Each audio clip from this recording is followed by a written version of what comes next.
All right, तो एक recent report को लेके लोगों में काफी पैनिक का माहौल बना हुआ है और बहुत लोग वापस से प्रोटीन पाउडर को डर की नज़र से देखने लग गए हैं। बहुत सारे लोगों के पेरेंट्स ने तक ये कह दिया है कि बेटा तुम बाहर जाके छोले भटूरे और बर्गर खा लेना, पर घर पे अगर प्रोटीन पाउडर का डिब्बा मिला तो तुम्हारी खैर नहीं। जिस स्टडी की मैं बात कर रहा हूं वो कंडक्ट की थी कंज्यूमर रिपोर्ट ने। तो इन्होंने 23 प्रोटीन पाउडर्स की टेस्टिंग कराई। इन 23 प्रोटीन पाउडर्स में से कुछ डेयरी बेस्ड प्रोटीन पाउडर थे, कुछ प्लांट बेस्ड थे, कुछ बीफ बेस्ड थे और कुछ मास गेनर्स भी थे, जिन्हें खरीदा गया था लेट 2024 या अर्ली 2025 में। जैसे ही ये 23 प्रोडक्ट्स उनके पास आ गए, उन्होंने इनमें से थोड़ी थोड़ी क्वांटिटी निकाल के एक एक ब्राउन जार में सबको रख दिया और इन 23 ब्राउन जार्स के सैंपल बना के उसको लेबोरेटरी में भेज दिया फॉर टेस्टिंग। अभी जब लैब रिपोर्ट आई तो इन 23 सैंपल्स में से सब में प्रोटीन कंटेंट एक्यूरेट पाया गया या फिर एक्यूरेट से ज्यादा पाया गया, पर प्रॉब्लम आई कि 70% ऑफ द सैंपल्स है, मतलब 23 का 70% कितना हुआ 16। तो 16 सैंपल्स बोल लीजिए, 16 प्रोडक्ट्स बोल लीजिए, उनमें लेड के हाई लेवल पाए गए। इन 16 प्रोडक्ट्स में से जिन प्रोडक्ट में सबसे ज्यादा हाई अमाउंट ऑफ लेड पाया गया वो थे plant based organic protein powders. On an average in plant based protein powders में अप टू 9 टाइम्स ज्यादा लेड पाया गया as compare to dairy based protein powder such as वे।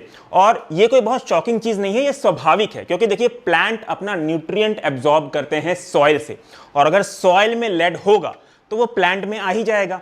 अब बात करते हैं कि क्यों ये रिसर्च यूजलेस है, आप लोगों को पैनिक होने की जरूरत नहीं है, और क्यों ये जो रिसर्च है उसका मेन पर्पस था फियर मॉन्गरिंग क्रिएट करके, मार्केटिंग हाइप क्रिएट करके बिजनेस को ड्राइव करना। तो अब हम इसके ऊपर बात करेंगे। सबसे पहली चीज आप ये जानिए कि इसमें जो भी 23 प्रोडक्ट्स टेस्ट किए गए थे उनमें से हार्डली 1 या 2 प्रोडक्ट ही इंडियन मार्केट में आते हैं।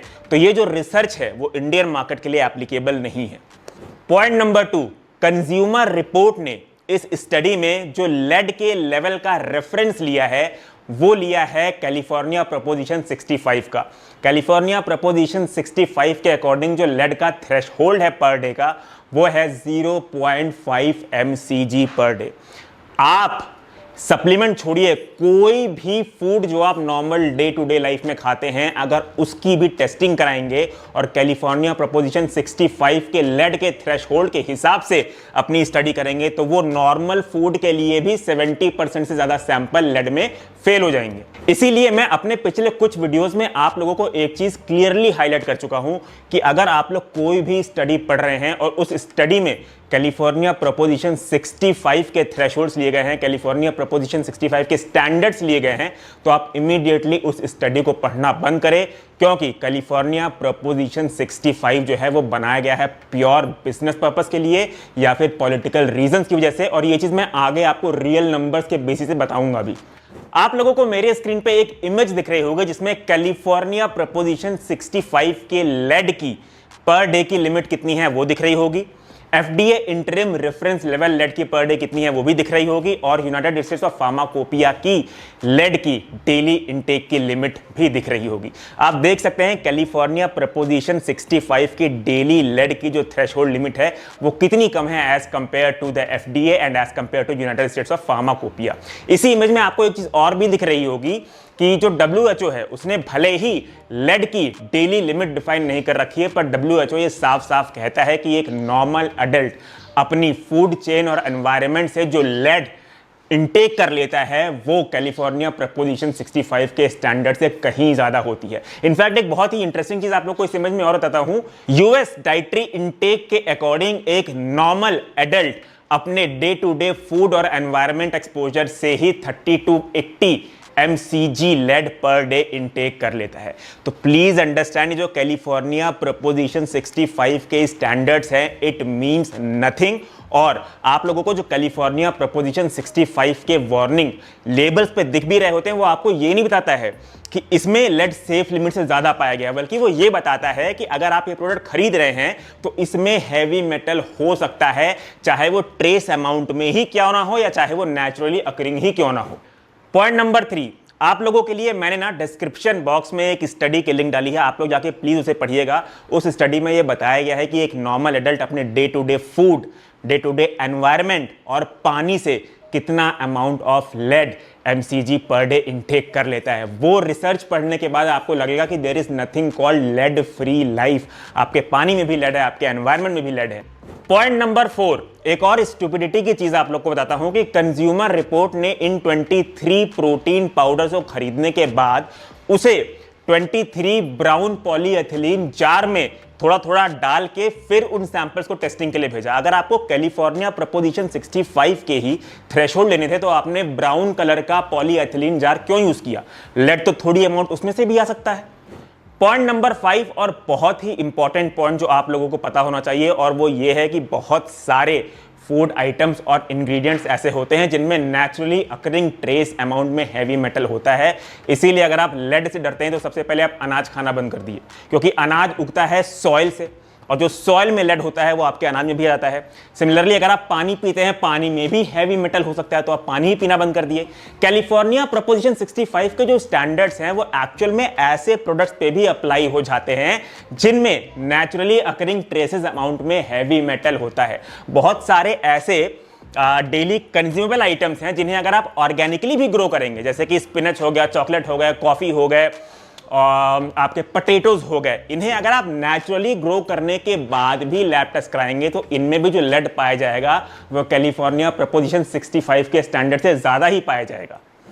कैलिफोर्निया प्रोपोजिशन 65 की जो ये वार्निंग होती है वो सिर्फ कंज्यूमेबल प्रोडक्ट्स में नहीं होती, बल्कि ऐसे प्रोडक्ट्स पे भी होती है जिसे आप छूते हैं या फिर जहां आप जाते हैं। फॉर एग्जांपल ये रेस्टोरेंट्स में हो सकती है, अम्यूजमेंट पार्क्स में हो सकती है, गराजेस में हो सकती है, फोन के चार्जर पे हो सकती है, बीचेस पे हो सकती है, इवन ये टोबैको पे भी हो सकती है।